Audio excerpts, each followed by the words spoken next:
È stato presentato ieri a Rosarno un progetto di interventi per risolvere i problemi di accoglienza degli immigrati in Calabria. Prevista la costruzione di immobili destinati ai lavoratori immigrati con regolare permesso di soggiorno o richiedenti asilo, che riguarderà anche altre zone della Calabria. Gli interventi prevedono finanziamenti pari a 14 milioni di euro.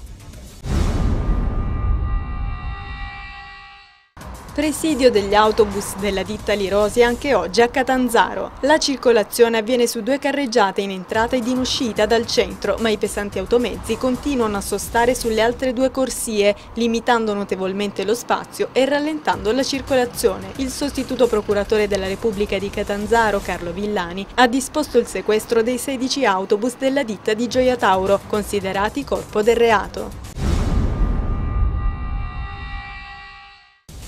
Hanno passato la notte a 56 metri di altezza su una torre della centrale a biomasse ETA di Cutro i 24 operai in cassa integrazione che da ieri protestano per denunciare il mancato avvio dei lavori di adeguamento tecnico della centrale. A scendere in campo al loro fianco oggi anche i figli che insieme alle madri si sono incatenati al cancello dello stabilimento.